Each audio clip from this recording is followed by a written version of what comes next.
Okay, we were.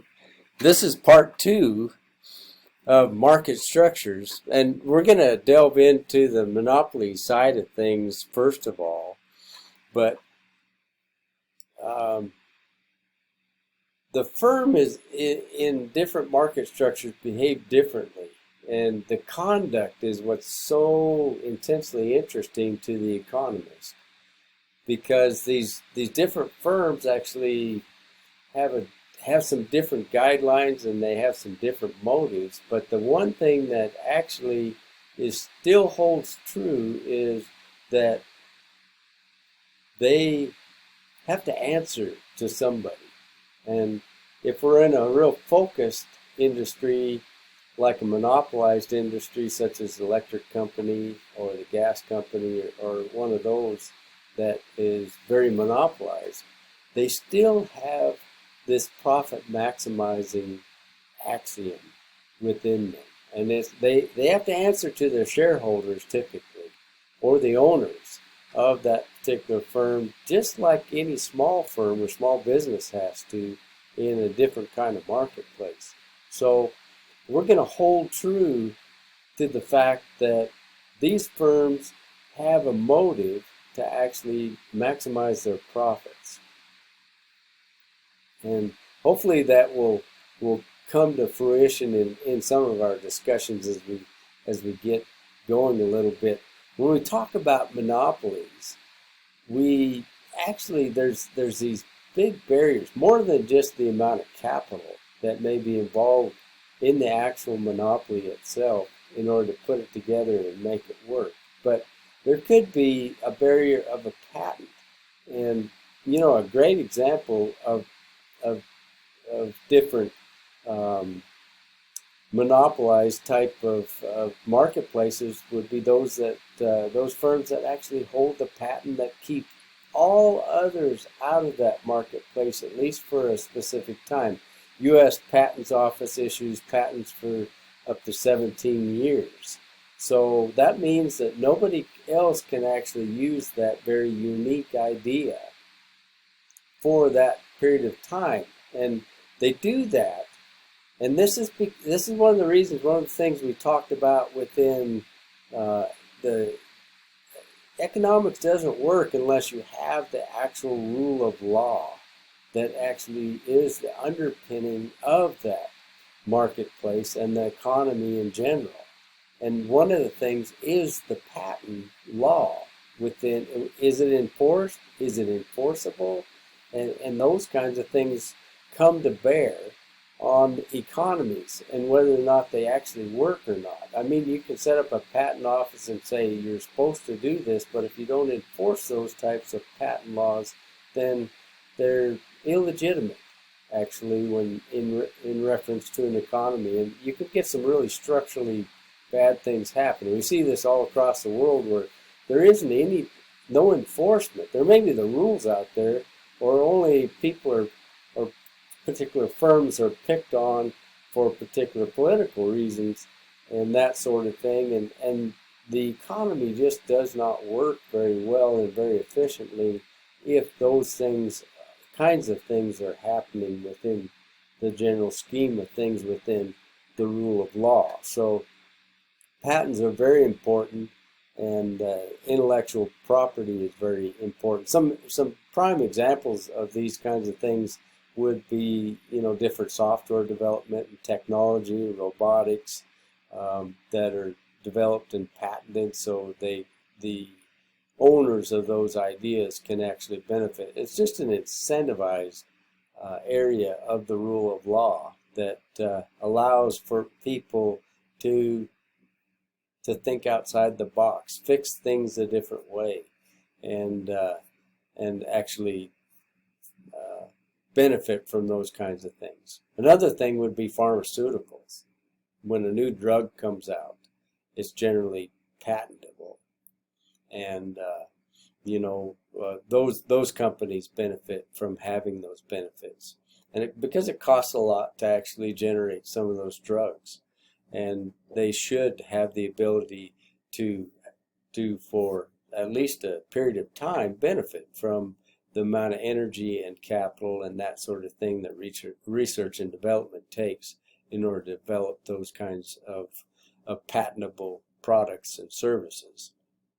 It could be just company secrets, and I've given this example many times in class over time, is just the fact that the toothpick, the rounded toothpick, is actually a secret. The lathing process to build those toothpicks, and that, technologically, that for 175 years, one company has owned that secret, and they won't allow just anybody to go into the processing plant where they're building those particular toothpicks, and that room where that lathe sits, whatever it looks like. I've never seen it, obviously, because they don't want the secret out, right?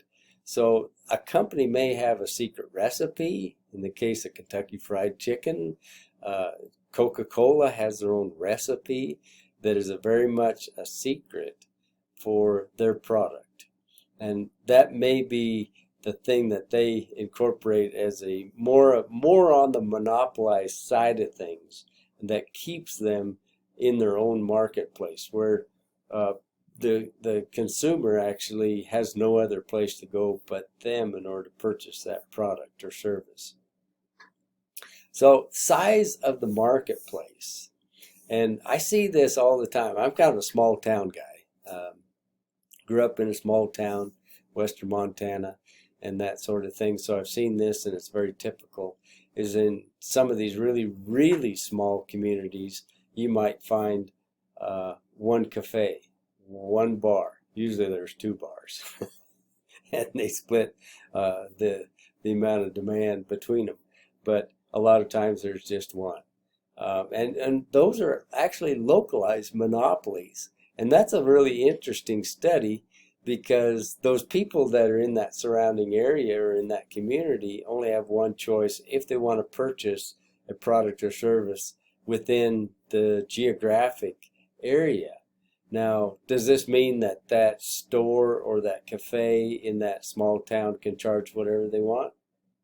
Well, especially because people have become more mobile. I can drive the nearest Walmart to the little town where our place is.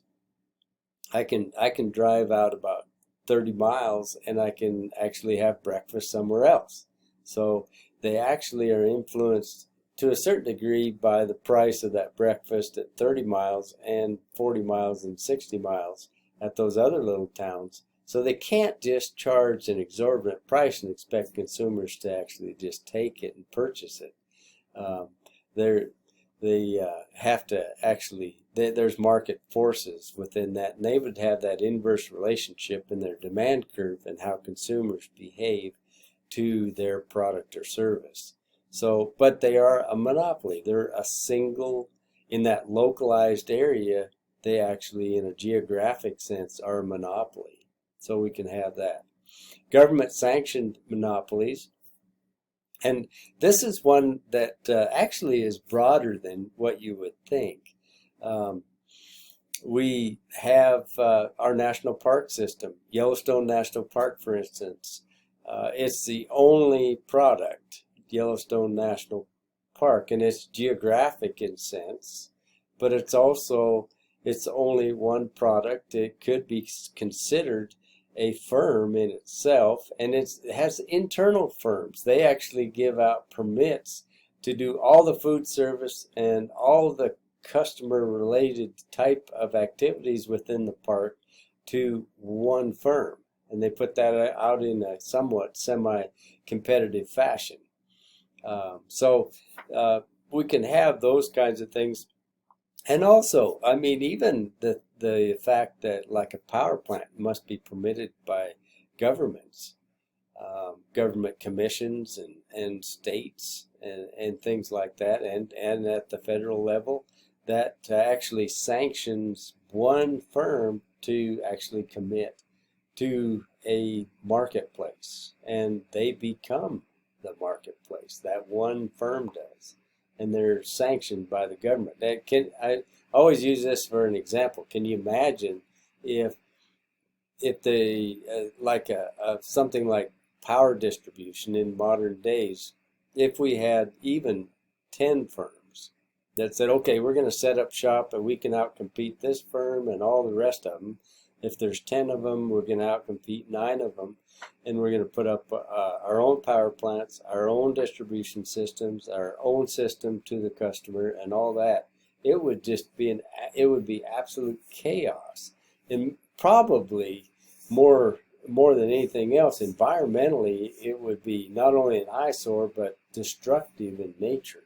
So there's real good reasons for allowing those kinds of marketplaces within a monopoly.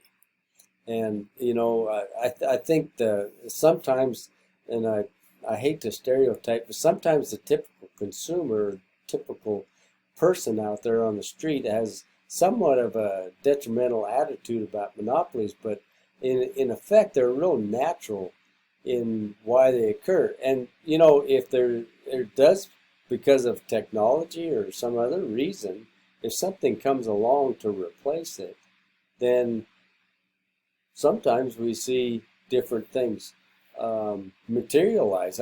You think about Yellow Cab in New York City had a monopoly on all cabs and picking up people and distributing them around New York City for years and years. They've been unionized.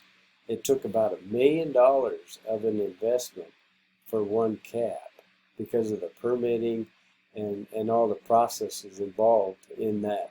But then Uber came along, where anybody with a car could be a taxi service. And it disrupted that whole culture, that whole industry, that whole marketplace. And there was obviously some real chaotic, that's why they call it disruption, when something like that happens. Technology puts actually people with cars in direct contact with those that need a ride.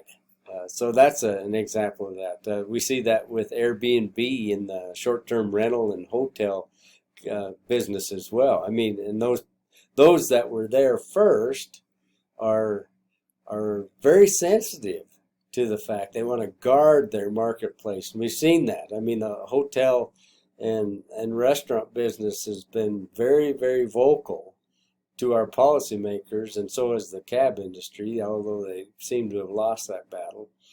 But to the fact that all these short-term rental internet companies have come in here and said, well, we can match up. Here's consumers and firms, and we can just put them together, and everybody has a car, or anybody has an extra room in their house.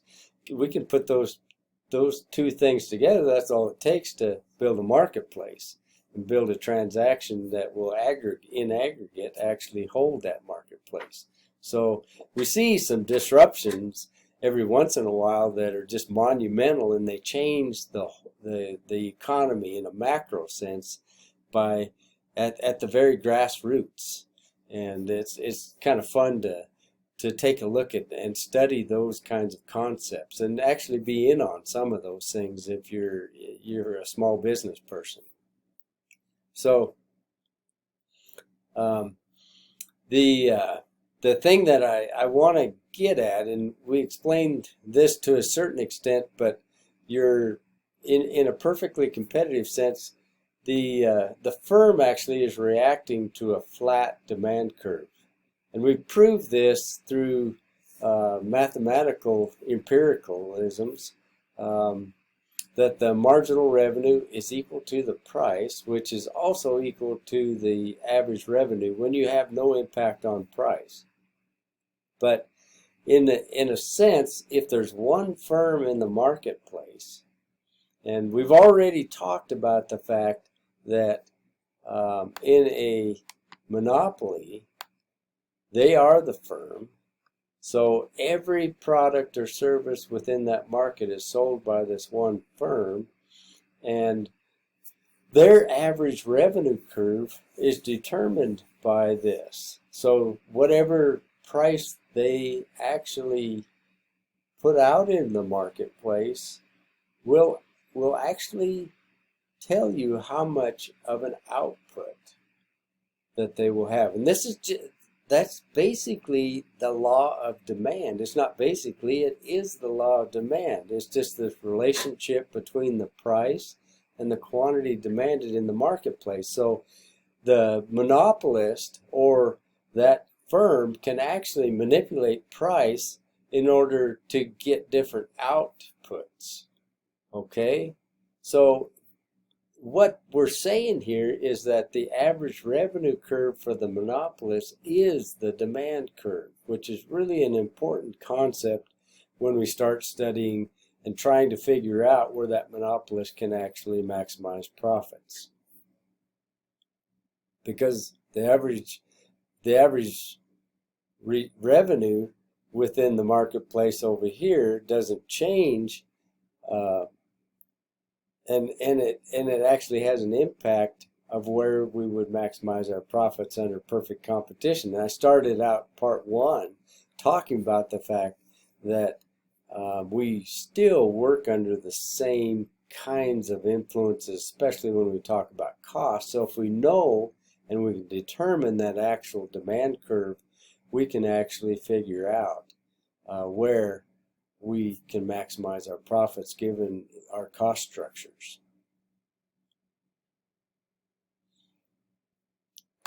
Okay.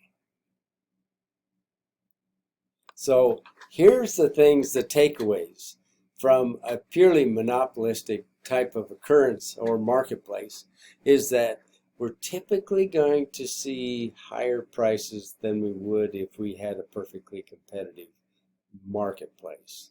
It's just what happens in that regard.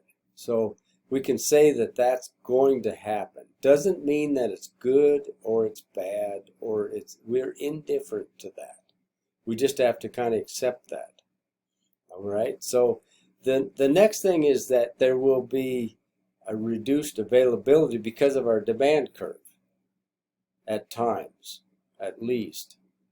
But when the monopolist is trying to push the output to the place where they will maximize their profits. So there will be a reduced availability of that product or service out in the marketplace. And there will be, I mean, since the monopolist has more impact on price and they have more price setting capabilities, there will be more of them actually operating at a profit. So what we're actually talking about is a transfer of wealth from consumer to the monopolist.